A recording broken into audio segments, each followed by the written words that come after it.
دختران اسلام اور فرزندان اسلام، آج اوسان دنیا کی جامع مسجد میں اس اجلاس کے اندر میں آپ کے سامنے کچھ حقائق کے تعلق سے بات کرنا چاہتا ہوں جنہیں آپ سب ذرا جانتے ہوں گے یا اسے جاننا چاہیے۔ میرے بزرگوں، ساتھیوں، اللہ تبارک و تعالی نے جب یہ طے کیا کہ اس قربہ ارضی کو بسایا جائے تو حضرت آدم کی تخلیق کا قصد کرتے ہوئے تمام فرشتوں کو مخاطب کیا کہ انی جاعل فی الارض خلیفہ، میں زمین کے اندر ایک خلیفہ بنانا چاہتا ہوں۔ وَإِذَا سَوَّيْتُهُ وَنَفَخْتُ فِيهِ مِن رُّوحِي فَقَعُوا لَهُ سَاجِدِينَ، جب میں اسے بنا لے جاؤں اور اس کے اندر روح بھر دوں، وَنَفَخْتُ فِيهِ مِن رُّوحِي، اور میں اس کے اندر اپنی روح، یعنی روح مخلوقۃ من اللہ، روح سے مراد اللہ کی روح نہیں ہے بلکہ روح مخلوقۃ من اللہ، اللہ کی جانب سے پیدا شدہ ایک روح جسے آدم کے اندر پھونک دوں تو تم سب ان کا سجدہ کرنا۔ اللہ تبارک و تعالی نے یہ تمام فرشتوں کو مخاطب کر کے کہا، اس میں سارے فرشتوں نے اللہ کے حکم کی پیروی کی، اور جب حضرت آدم علیہ السلام کی تخلیق ہو گئی تو سارے فرشتے سجدے میں گر پڑے سوائے ابلیس کے۔ ابلیس جناتوں کا ایک فرد تھا جسے عزازیل کہا جاتا تھا، اس کے دل میں گھمنڈ پیدا ہوا، تکبر پیدا ہوا،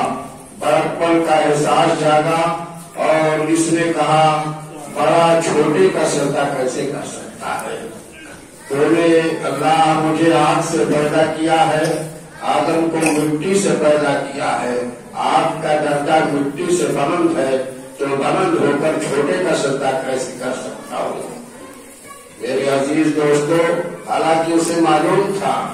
کہ اسے امر الہی کی پابندی کرنی ہے، جو حکم اللہ کی جانب سے دیا جا رہا ہے، آدم کا سجدہ اصل مقصود نہیں بلکہ امر الہی کی تعمیر ضروری تھی،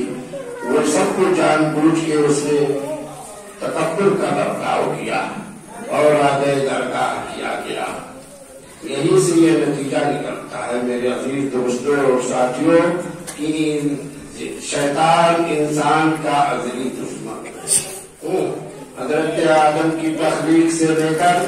اولاد کے تمام ادوار تک اور ہمیشہ جب تک دنیا رہے گی یہ شیطان انسانوں کی مخالفت کرتا رہے گا اور راہ راست سے انہیں بھٹکاتا رہے گا، باطل پر انہیں کھڑا کرنے کی کوشش کرے گا، حق سے دور رکھنے کی وہ ہر طرح کوشش کرے گا۔ آدم علیہ السلام کو کی تخلیق جب ہو گئی اور ان کو اور ان کی بیوی حضرت حوا کو جنت میں ڈال دیا گیا، اور اللہ تعالیٰ نے بتایا کہ دیکھو آدم اور حوا یہی تمہارا مسکن ہے، اسی میں تمہیں رہنا ہے۔ لیکن جنت کے اندر حضرت آدم کو امتحان سے گزارا اور کہا جنت کے اندر عیش سے رہو، اطمینان سے رہو، سکون کے ساتھ رہو، تمہیں کسی قسم کی تکلیف نہیں ہوگی، ہر طرح کا آرام میسر ہوگا، لیکن ایک چیز کی ممانعت ہے، وَلَا تَقْرَبَا هَٰذِهِ الشَّجَرَةَ، اس درخت کے قریب نہیں جانا، اس سے منع کر دیا اللہ تبارک و تعالیٰ نے حضرت آدم اور حوا اس میں رہتے رہے، لیکن شیطان نے ان کو بہکایا